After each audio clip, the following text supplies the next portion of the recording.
Okay, welcome all of you to this online seminar. I'm really pleased to be here with you. It's always so totally magic to see the number of 103 people from all around the world and see all your good morning, good afternoon from all around the different countries. It's really touching, really moving. This is my second online seminar and I'm really pleased to be part of this cultural heritage project.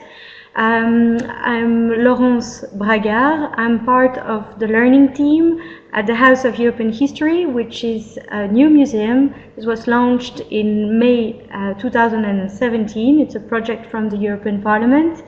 And I will first present to you very briefly the project and also all the online resources that we have at your disposal in 24 languages. Then I will go through some of the exercises that we suggest to you that are in line with this cultural heritage project. And I will finish with the learning offer that we can also offer to you if by chance you can stop by Brussels at one point. So let's start this. This is the museum where I am. Behind one of these windows, you will find me. So what is the House of European History? It's a museum which is a forum for learning. We are here to open the debate, not necessarily to provide the answer, but to create the safe environment that museum can provide to open a debate about European history.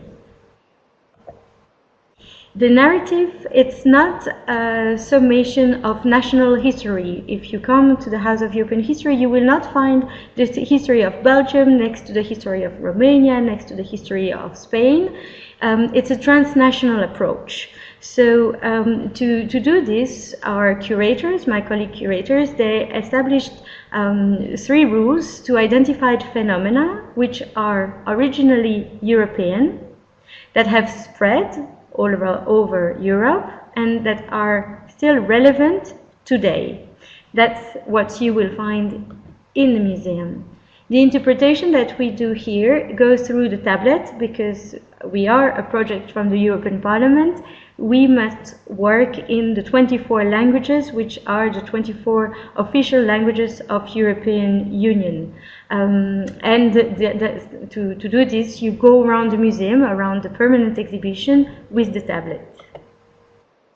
In the learning, our policy is, of course, to open the debate. It's also to ask learners to think about today's world and to integrate questions that help them to reflect about today's world with historical facts, so that they get to know better history to understand today's world better. This is really our main aim in learning and when we are developing all the different programs in the learning team.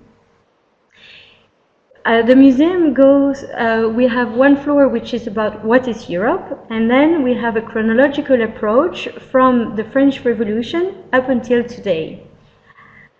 In the learning team, we decided to work with a thematic approach, so we also do tours which are according to the chronological approach, but we also decided to develop online resources and workshops based on a thematic approach. And those themes, they are identity, migration, conflict, human rights, and communication, because these are hot topics of today's world. And of course, European history is very rich in many examples, many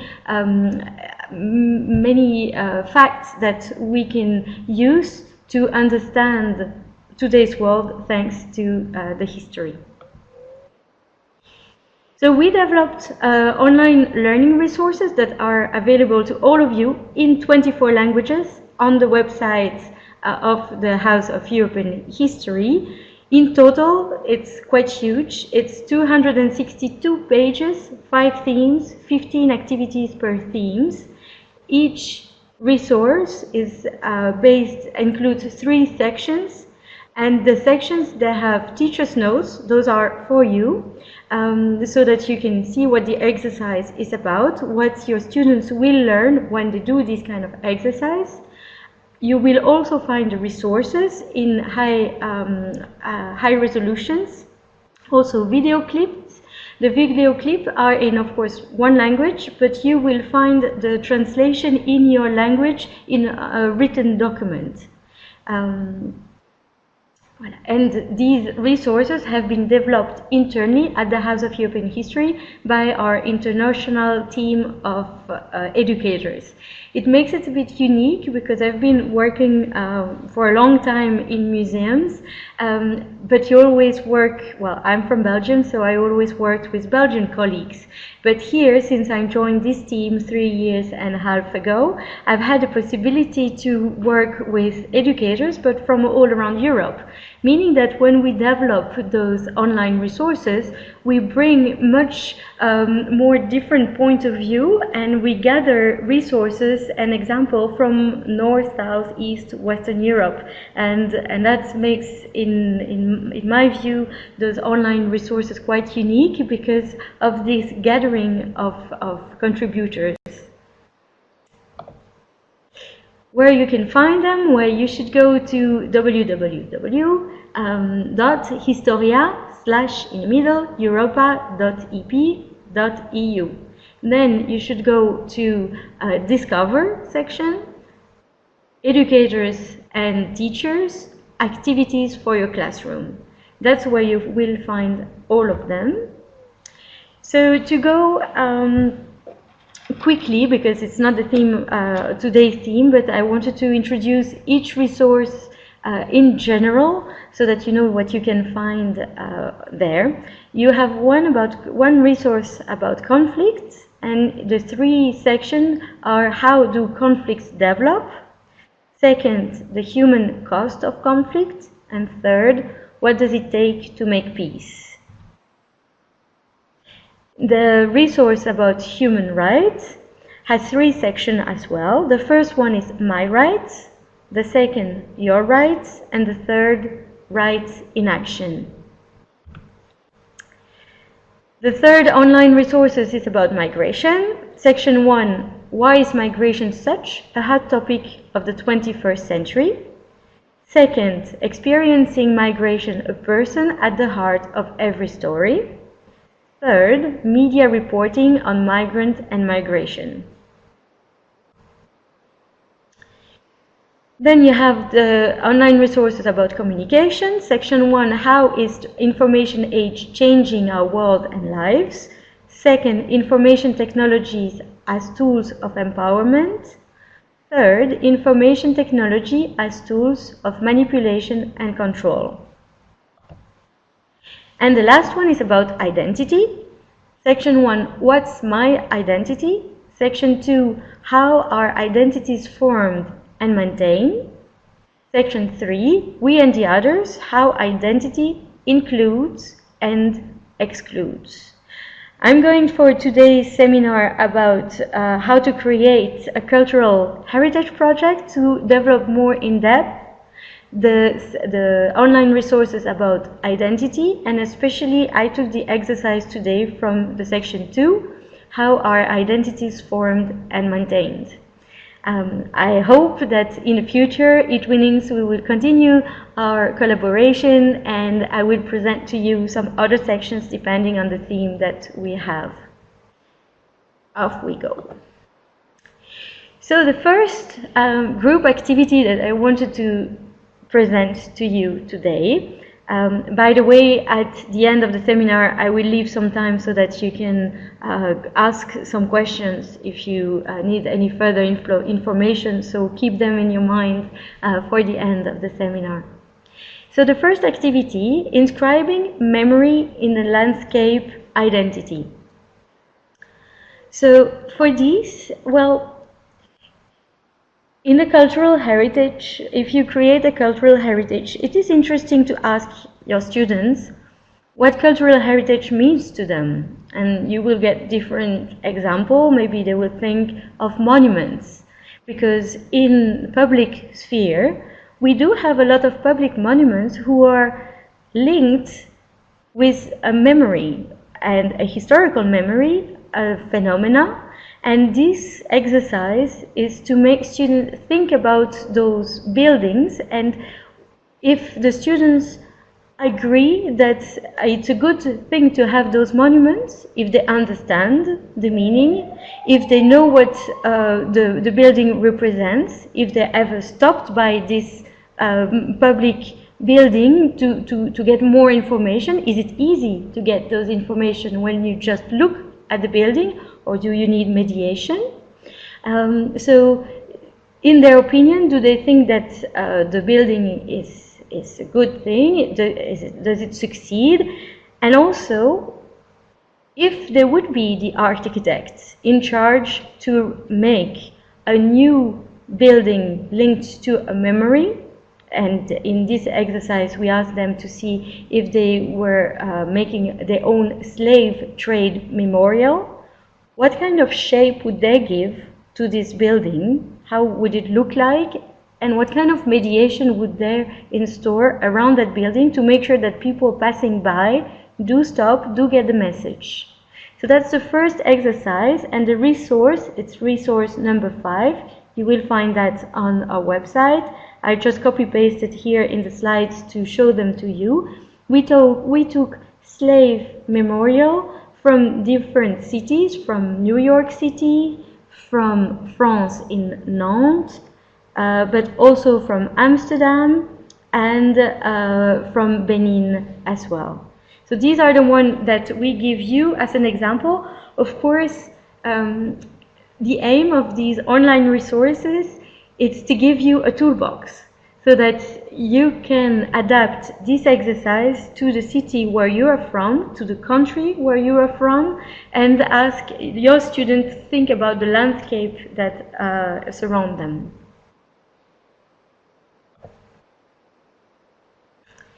The second exercise that I will suggest to you today is about inscribing memory in the landscape. So for this cultural heritage project, we took a resource that the Anna Frank House in Amsterdam developed, because we thought it was like so totally relevant what they have been developing with students. I will not pass the video today because that will take too long considering the time that we have. But this memory walk, you can go on YouTube with the web link that you can see here underneath this this logo of memory walk, and there you will find a video where students are presenting one monument in Berlin, and it's very interesting to see how students react. What do they understand? What does it mean for them? And you have a very large variety of emotion and interpretations. So this is a very interesting project that we suggest, and indeed that the Anna Frank House suggests to you, which is the bridge between the Anna Frank and the House of European History and you in this case, because we would suggest to you, if you have the possibility, to ask your students in small groups to work around a memory building and make a video where they interview people passing by this monument, asking the different citizens if they do understand what this building is about, and that they can edit this and show it to the rest of the class. I guess that also with the eTwinnings platform, if you want to share this kind of exercise and then that it comes back to us or the Anna Frank House, would be really lovely. So that's a second proposal that we have.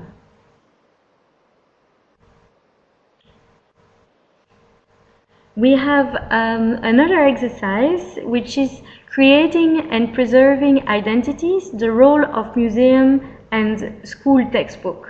Now, again here, this exercise is based on a video clip that you will find with the web link that I have here, why do we have museums.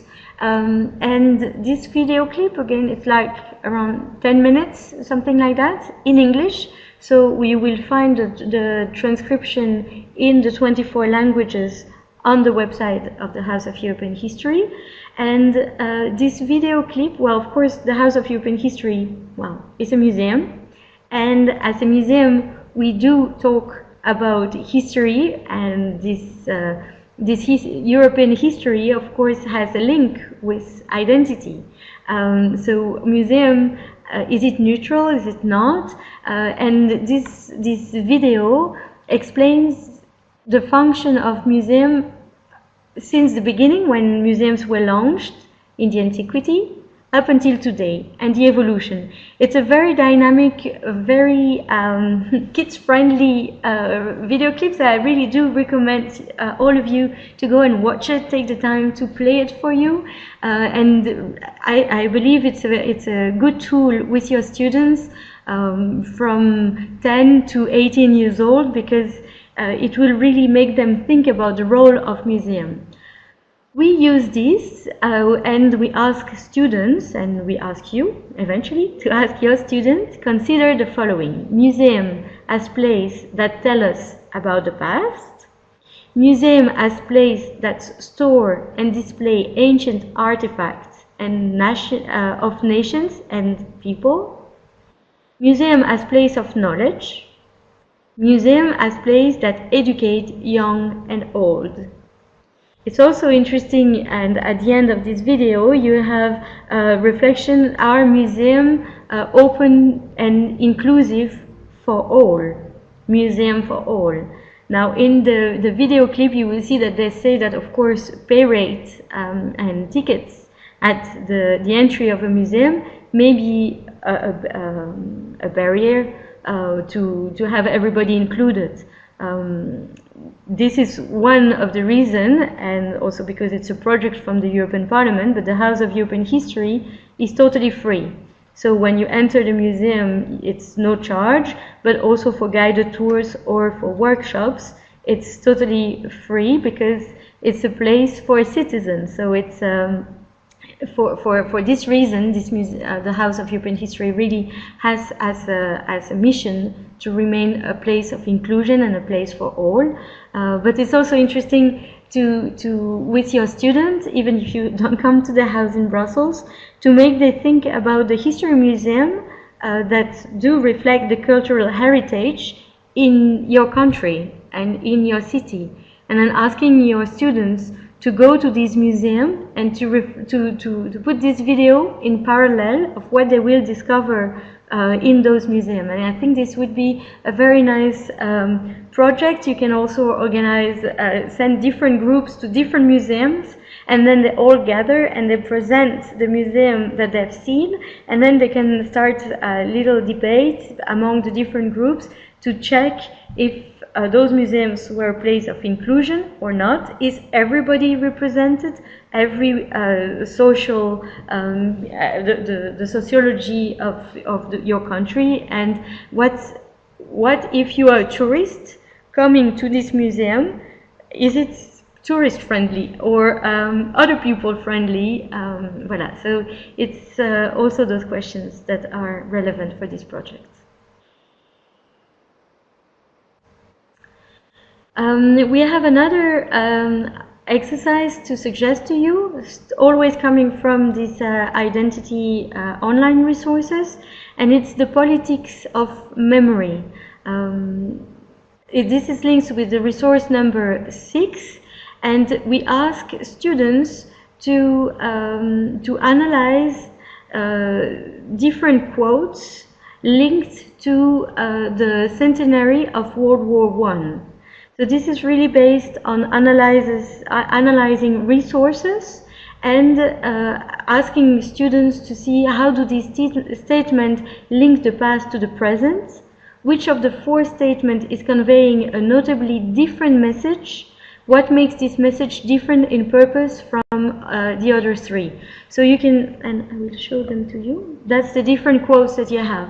So you can immediately see that in all the online resources that the House of European History has been developing for you, we try to vary the kind of exercise. Some are based on public buildings, some are based on video clips, some are based on contents which are historical sources. And of course, it's always your possibility to find other quotes that are relevant for this topic. We suggest in this case 4, but if you find some other articles that you can join, then this is how this toolbox will be used, of course.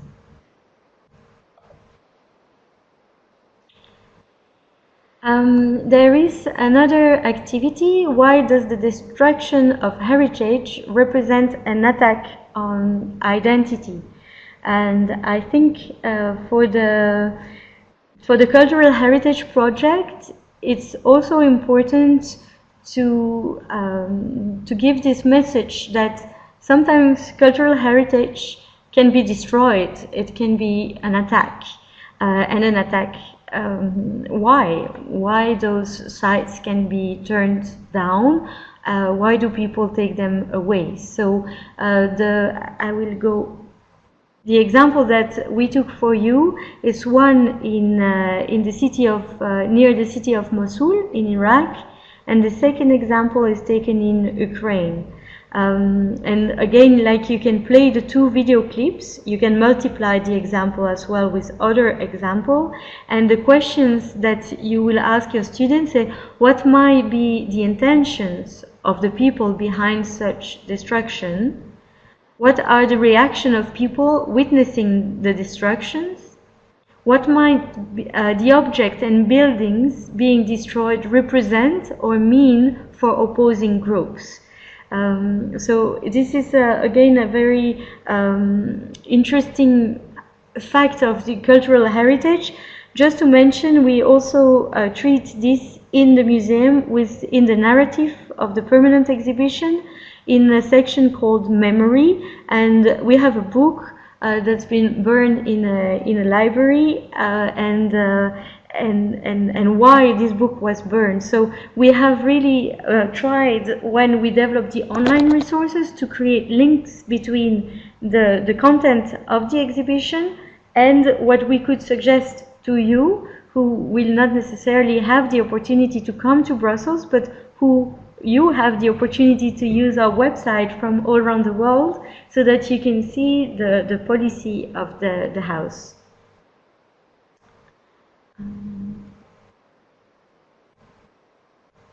Remembering or forgetting.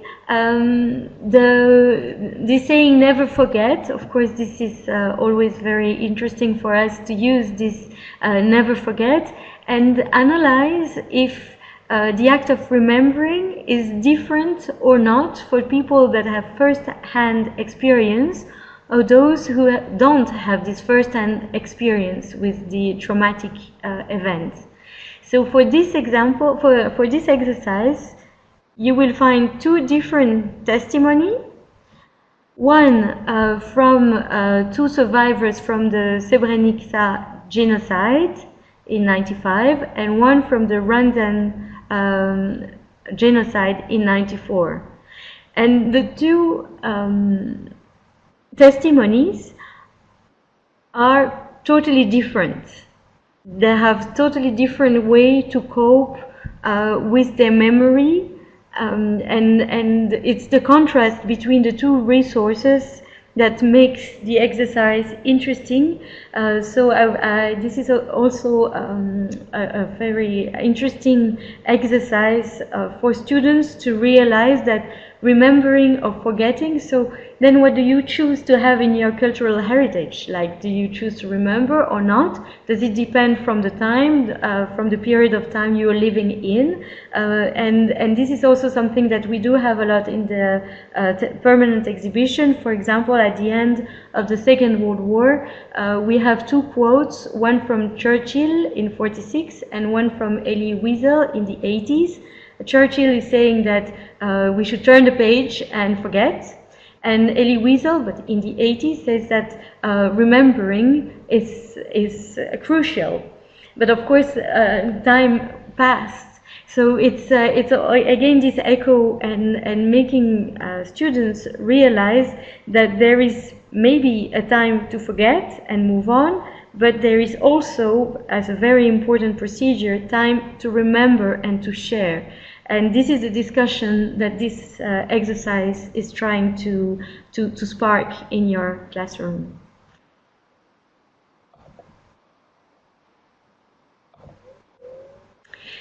Again, on remembering and forgetting, it's the same exercise, and you have an exercise that's based on an object that we have in the collection of the House of European History that's called the Joseph Code.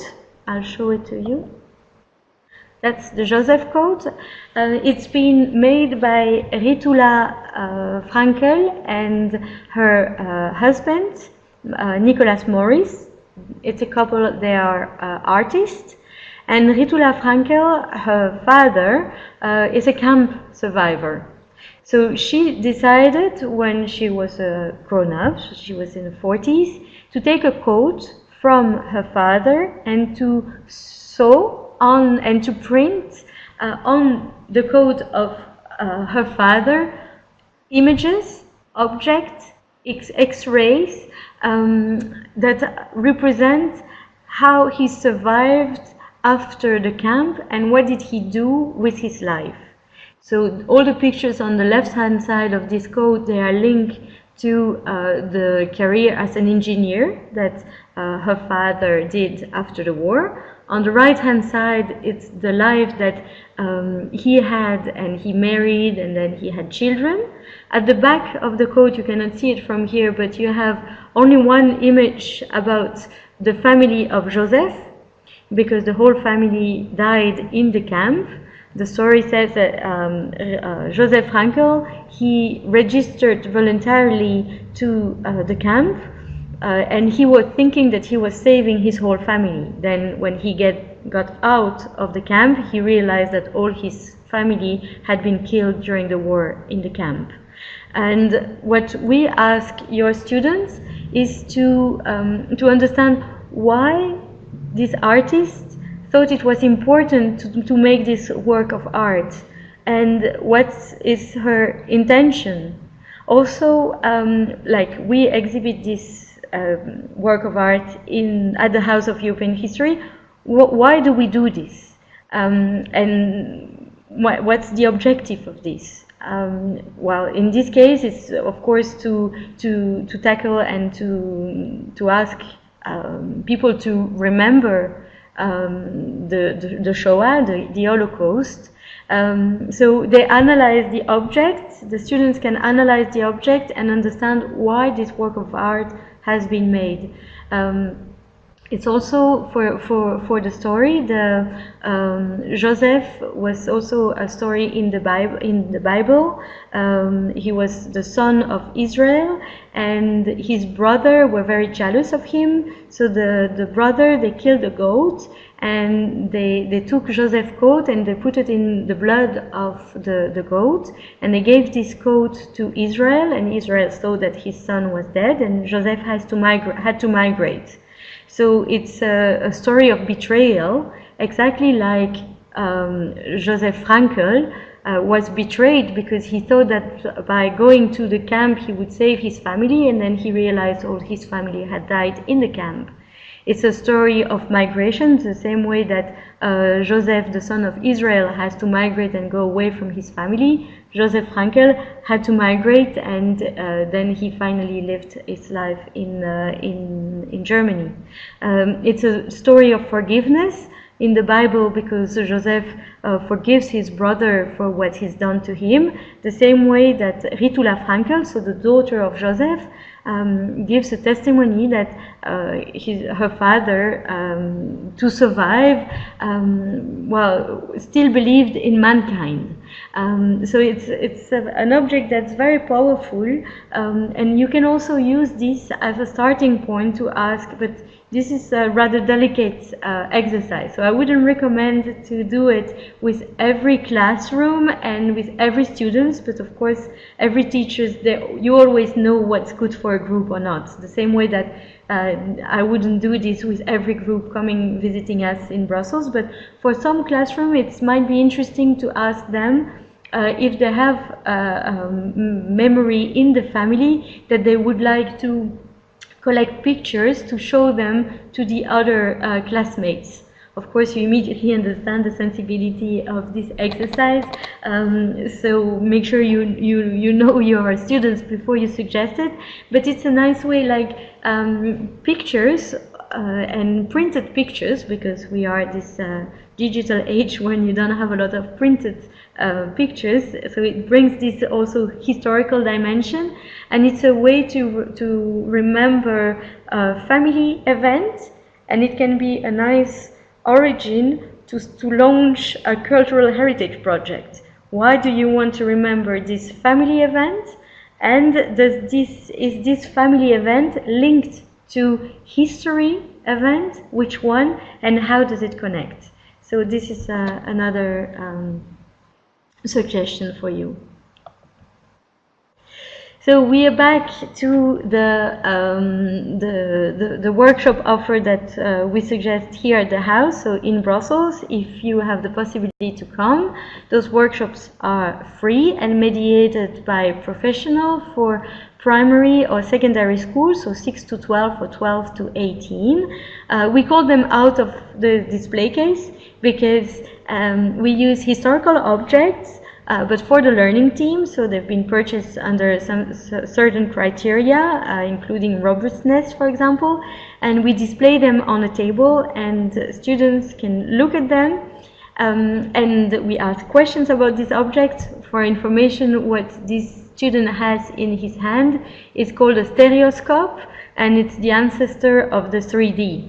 And we use this one in a communication workshop where we go from the stereoscope to the selfie, and ask students and introduce history linked to the 19th century, then the 20th century, and make them fully aware that it's important to check where information is coming from. Those workshops are in 4 languages.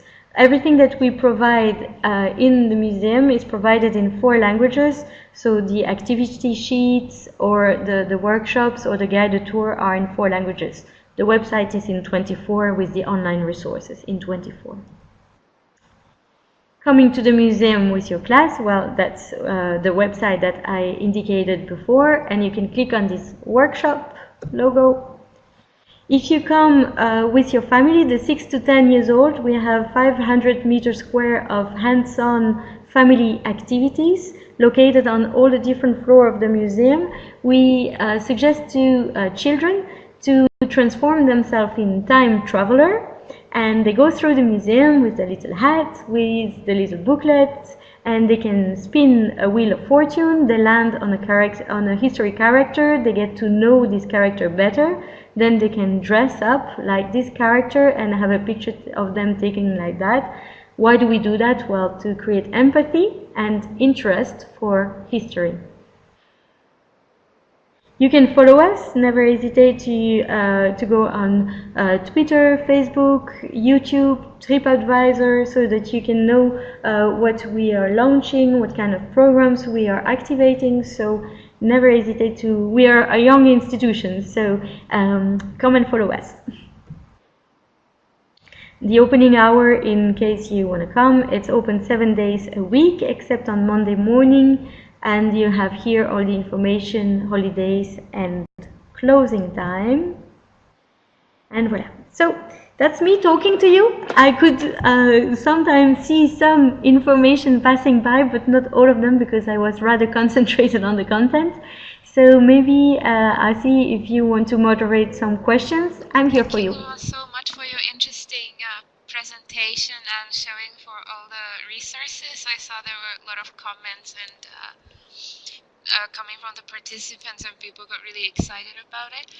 So now, do you have any questions about anything? Any questions to Laurence about the presentations or House of European History or about the resources? I saw one question earlier on from Angela about, is the approach in the museum applicable to 17 and 18-year-olds?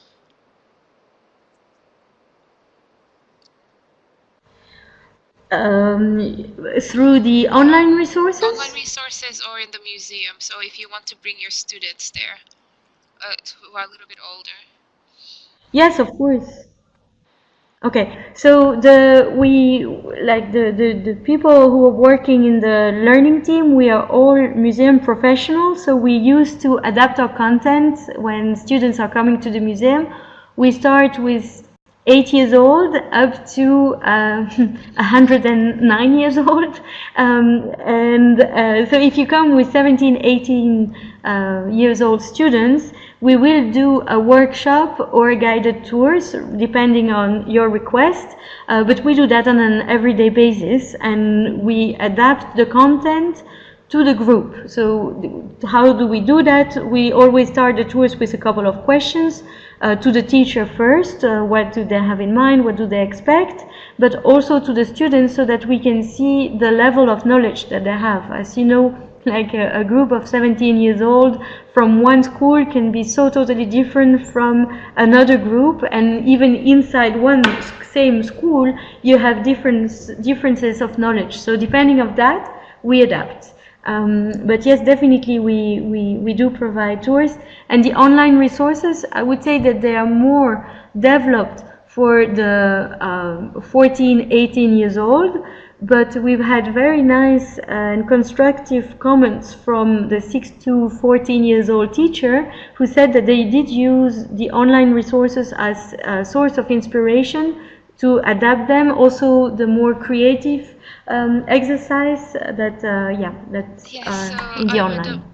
Why advise all the teachers now to go and see the resources and see how you would use them in your classroom, or if you can make a project out of it during the eTwinning weeks. And I think there's another question. How to work on local cultural heritage in a class, half with students from migrant families. So cultural heritage, with different backgrounds of the students. So this is what I said with the Joseph Code. Of course, as a teacher, you always know what kind of exercise will be good for your class. There's no magical recipe for everybody that you can just so.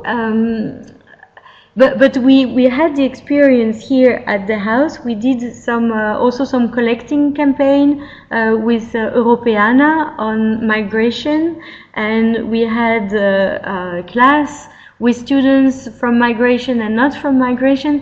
So it's a question of sensibility, I would say, first to feel how far you can go in the questions, to avoid the questions that is too intrusive. But also, on the other hand, everybody in a classroom has so much to explain to the others that sometimes giving the voice with nice questions, positive questions,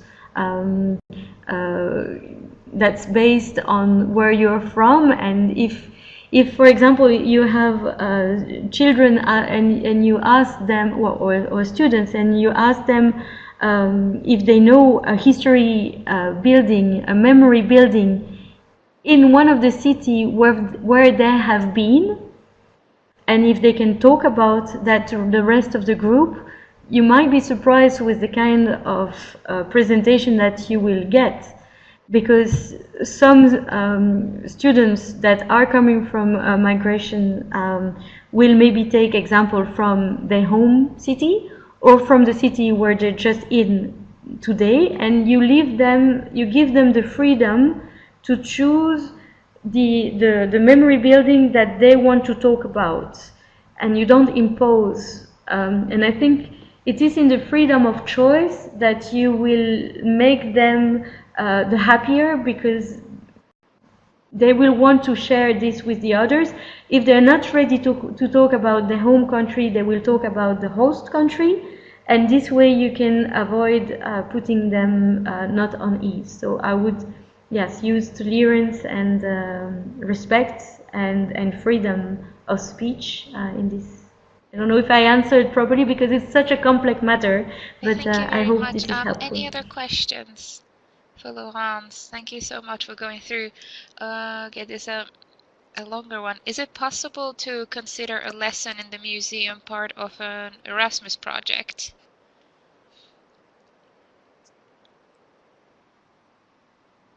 So a lesson part of the Erasmus project? Elaborate a little bit. So is it possible to consider a lesson in the museum part of the Erasmus project? So to collaborate with other countries as well. So maybe with the online resources it will be easier. Well, I'm not sure. Like, we can welcome groups from Erasmus projects. So if we have a group with, because the Erasmus project is part of the content of the permanent exhibition. Next to the Schengen area, you have a display case dedicated to the Erasmus project. So it's really totally part of the content of the permanent exhibition. Now, if it is to organize a tour with people from Erasmus who are doing an Erasmus, you can book a tour on the website of the House of European History, and you will get a guided tour about that. So, and then a lesson about Erasmus that's not in the online resources. I don't know if I answered properly the question. So, Angelique, I want to elaborate a bit. Was it okay? Yeah. Okay. So yeah, no, it was fine. The answer. Yeah. Do you also provide virtual tours? Not at the moment. Might be coming in the future. Any other questions for Laurence? So far, there's so many resources online for everyone. So you can start your next project, yes. Yes, and we can definitely meet again for to put light in another set of exercise that I present to you, and we are really open for every kind of feedback. So if you do use our online resources, never hesitate to drop us an email at the Historia Learning mailbox that will be it's here in the presentation. Here, historia / in the middle learning @ep.europa.eu. Drop us a line because we developed the online resources, but now we're looking for feedbacks from teachers who are using them. Yes, so here you can see all the links that you can stay in contact with the House of European History. So if you go and you have a look at all the resources, you can get in touch with Laurence and everyone at the House of European History for some feedback. And the virtual tours seem to be very popular, so that's like one instant feedback. And Nora, you had a question, can be protected by virtual reality. I'm not sure what you mean with this question. Or any virtual reality related activities, maybe? At the moment, we don't have virtual reality activities in the museum. It might be, we do have temporary exhibitions. The first one that was on encounters and exchange, and the next one will start at the end of February 2019. It will be called Restless Youth. And talk about the younger generation after the Second World War up until today. What kind of challenge did they meet and are they meeting today? But we may at one point have a permanent exhibition that will include virtual reality. but at the moment we don't have this project. But you know, it's something that's quite fashionable in museum today, so it may happen, but we don't provide this at the moment. We do have a lot of audio-visual though, and of course with the tablet, the mediation comes from the tablet. So you walk in the different space, and when you walk in the space, you have your earplugs, and you hear, so it triggers automatically the information, the oral information, the guided information about the space where you are. And when you move in the museum, well, you get the different contents. And so it's like a guided tours, but through the tablet. And then if you want more information about the different objects that are in the display case, you use the tablet, you click on the object, and you get more information. Also, when you stop in front of audiovisual, you have the explanation in your ear about the audiovisual in your language. So in a way, we have all this mediation that comes from the tablet at the moment. I'm just going to put the link here into the comments so you can also click it as well. And Angela has another question. Are there any exhibits the museum, does it have any, sorry, are there any exhibitions in the museum that show common origins of the European artifacts? Okay. Common origins of European artifacts. Any exhibitions about Turkey or Ottoman Empire? Okay, so we had in the first temporary exhibition, because it was encounters and exchange, we had a lot of example of Europe being in touch with the rest of the world being in touch with Europe, and how all these exchange made Europe more interesting places. So we did a lot of these exchange between Europe and the rest of the world, also around different themes such as exchange and trades, negotiation, well, first battlefield and then negotiation, and also culture. So that was the first temporary exhibition, which was a really huge success on this exchange point of view. We have the second floor, but this, I think it would be really better that you come and discover it by yourself, because in this kind of short presentation, and also because I don't have the display case with me, so it's a bit more difficult to answer. But the second floor of the permanent exhibition is about what is Europe, with three themes. First, the myth of Princess Europa, coming from Phoenicia and brought by Zeus in Crete, according to Herodotus in the Greek mythology. And we have a lot of different objects showing from the antiquity up until today how the exchange of culture between Phoenicia and Greece can be identified and displayed.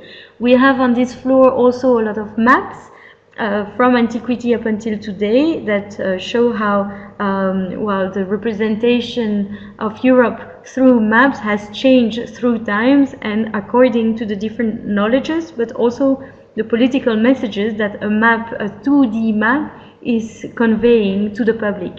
We have a last display case which is about cultural heritage. So I didn't mention it during today's training, but because it's really a display case in the museum, so it's quite hard for the people who are not coming to the museum to, well, to know more about it. But it's 14 phenomena that have been identified by curators to define, or to try to define, Europe. So Europe might be a cultural phenomena. So you have positive and negative phenomena from the time, with a picture and with an object from the time, and then with a picture showing how this phenomena is still valuable and relevant today. But for this, I would really recommend coming to the museum. Thanks a lot for the answer.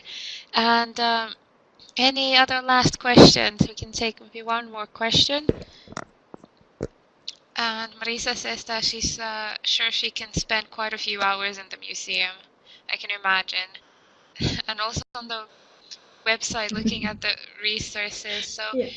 and just for all the people who came a little bit late to the online seminar, we have and we will record this online seminar, so you will be able to watch it afterwards. And we also shared the slides with you, so you will have all the links and all the resources there. And yeah, one more last question. What was the latest theme you put on display? The book is an exhibition. Ah, so we have a section on floor 6, which is about Europe today and the future. So in the same display case, we have appraisal and criticism. And in the appraisal, you have the Nobel Peace Prize given in 2012 to the European Union. And on the other side of the same display case, you have Brexit. And we know that the content, the text will change, but Brexit was happening at the same time that we were preparing and finalizing the museum. So my colleague curators went to collect objects, and those objects are on display at the moment. Perfect, thank you. Okay, one last question from Marisa. Have you got anything on the life and actions of Aristides de Sousa Mendes, if I pronounce that name correctly? Aristides de Mendes? Okay. For this one, I will need to go separately to make sure that I don't say something that is not. I need to check before I answer the question. So if I can have an email address or go through you, maybe Asi to make sure that I give the proper answer, because so I can forward it as well. And so, okay, perfect. So thanks a lot, great, I will. Laurence, for this amazing presentation. It was really very interesting. I hope all the teachers and the eTwinners are very inspired now to make cultural heritage projects. So if you just go to the website, you will see all the amazing materials and the resources that you can use when creating the next project. And also you can go and visit the museum in Brussels as well. So you can see all the exhibitions and take a tour and whatever you feel like doing. And just a reminder, if you do make a cultural heritage project during the eTwinning week, so now until 25th of October, if you put the hashtag ETW for culture, we'll be able to find it and showcase it. Yes. I love there is a comment saying that someone checked the review on TripAdvisor and people fell in love. I also want to to say something because you said that when people come, they will spend quite a lot of hours. It's the general comments that we have from people that they come here for an hour and a half and they stay 3 hours or 4 hours and then they want to come back. We even had in the guest book a comment from a visitor thanking us for the 5 best days of his life. So we know now that for history passionate, it takes 5 days to visit the whole museum. So if you come to Brussels, make sure you dedicate to us enough time. Because 5 days, maybe that's not enough for other people either. So it's definitely worth visiting. So if you're around in Brussels for a week, I say yes, go and visit. And meanwhile, have a look at the website and all the resources. So, okay, thank you very much, and hoping to talk to you soon. Some time and coming and talking with us is really appreciated and very inspiring as well, as you can see. And we will share the recording and the presentation as well with you, and also the certificates. You will receive them tomorrow. And make sure to have a look at the eTwinning Week's campaign page and take a look at the quiz where Laurence has provided some questions. So if you go through the website, you'll be able to find the answers to those questions. Yes. Yeah, they're on. Yes. Okay, thanks a lot, and I'm just gonna